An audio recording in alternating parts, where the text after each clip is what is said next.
self-scout or kind of reevaluating the defense last week, what was maybe the most enlightening thing that came out of that?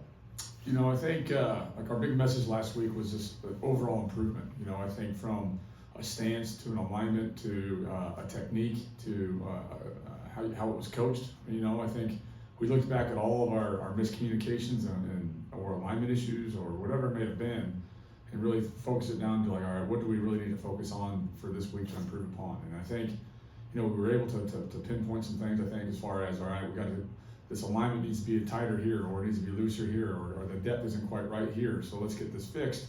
And then, Coach Simmons alluded to, we had 3 great days of practice last week, and I think, the energy, the attitude, the effort, all of that was there for that. And then obviously the improvement part is it getting done, and how are you practicing those techniques and how we're going about those things that really emphasize what's going on. It carried over from how guys were doing their individual to how they were going to team aspects, and you just gotta say that, okay, this is how it's done, this is what we've improved upon, now it's got to show up on these weekends. So I feel like our guys have come off this bye week in a good place in terms of just the fundamental focus and improvements. There's been some inconsistency with Nyland's performance since he came back, but why is it important to have him on the field? What does he change? The inconsistencies are just he hasn't been out there consistently, right? In order for him to be consistent, he's got to be out there more, and staying healthy obviously is a part of that. Injuries are part of the game, but when he's out there, going from, I'm trying to think, when was his first game? Was it game 4? Who was game 4? Nebraska, right? Nebraska, he's holding people, right? And then it goes into the next game where he saw improvement against Wisconsin, and then you go into the next game against Illinois, he's starting to play at a pretty high level, right? And then he has another injury, now he's out again. So now we're kind of building it back up to where hopefully, this Saturday he's back out there ready to go and playing at a high level, right? So, with anything, familiarity is always a good thing for players, and if they feel comfortable in what they're doing, then they're going to play confident, right? And now he's got to get more familiar and comfortable by playing more, right? And so he's had a good off week. Hopefully he's back ready to go and ready to go for us on Saturday. Right now your 2D has a lot of true freshmen on it, on the defensive side of the ball. I know some of that is injury related, but what else have you seen from that group that is sort of establishing them and maybe allowing them to build some momentum late in the season? Yeah, I think it's a mixture of, obviously there's been injuries in key parts, and guys need to step up and play because of that. But also, I think a lot of these guys, I think of like Smiley Bradford, for instance, right? He came out, he had an unbelievable fall camp.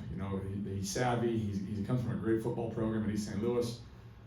Then he has a broken collarbone, and he comes back, and he's just now kind of getting back to that fall camp form now. So like guys like him, Hadori Hines, a kid that's really shown up. He's developed over the course of the past 2 months, just being on the look team, and then coming up, and oh wow, he's really flashing against our offense. Let's see what he can do, right? So Hadori Hines is a guy, right?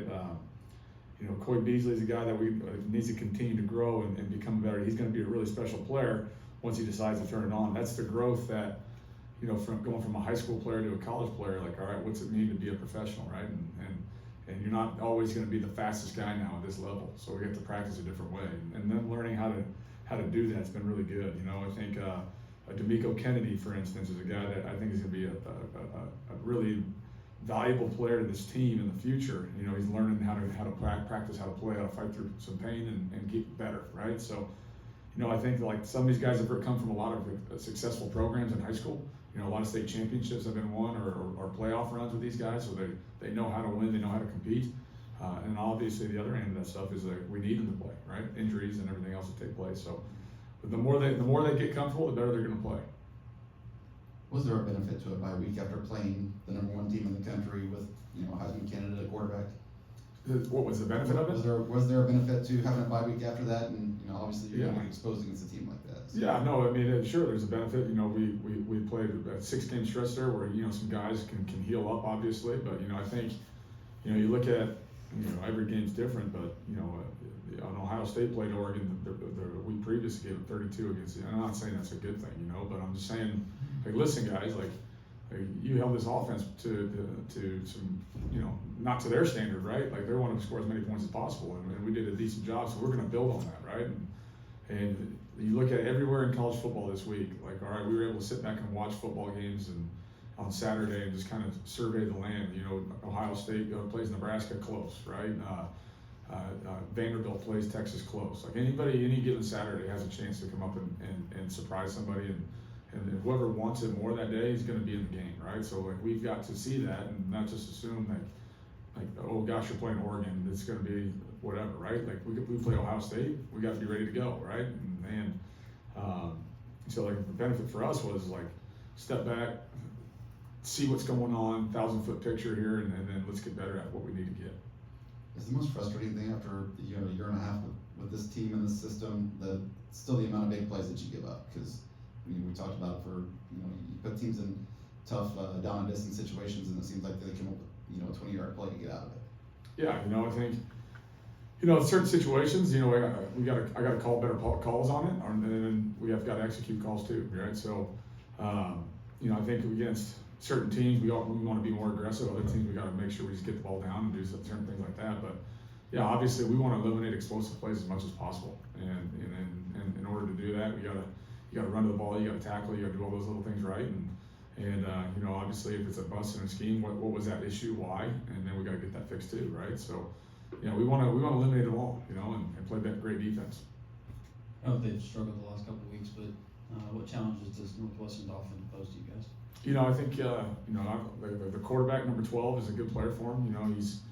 He's able to kind of keep plays going with his legs and scramble, and he'll find ways to get out of the pocket, extend drives, and do things in that such nature. So, obviously keeping the quarterback in check and in the pocket and not letting him run around, that's always a challenge, and cause you could have a perfect rush and he could break a tackle and scamper out, right? So we have to do a great job with him, and then they're a seasoned team on offense. They got a lot of guys with a lot of experience. The two receivers, 17 and 8, are guys that have played a lot of football for them. The running backs played a lot of football. The tight ends, I feel like, have been there forever.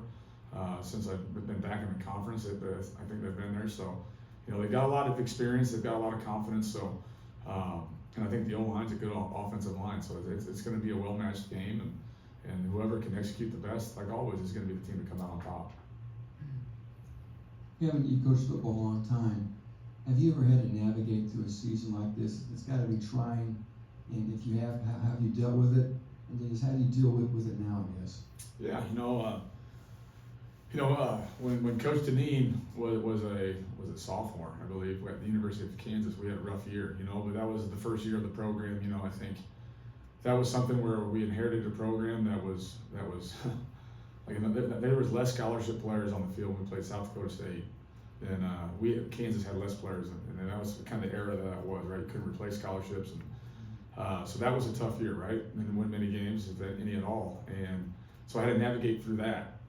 But this year right now has been like rewarding in a sense where we got to figure things out, and it's not what we expected right now as we came into the season where we would be right now, and it's really forced me personally to really self-reflect and say, all right, how can I be better as a coach to help our players be in a better position, right? How can I be better as a leader to help our coaches coach our guys better?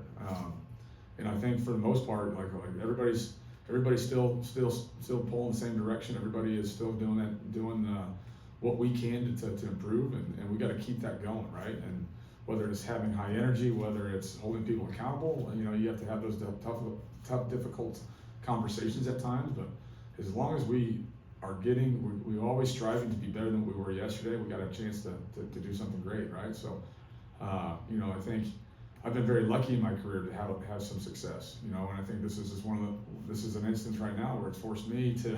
My wife told me the other day, this is a first for you.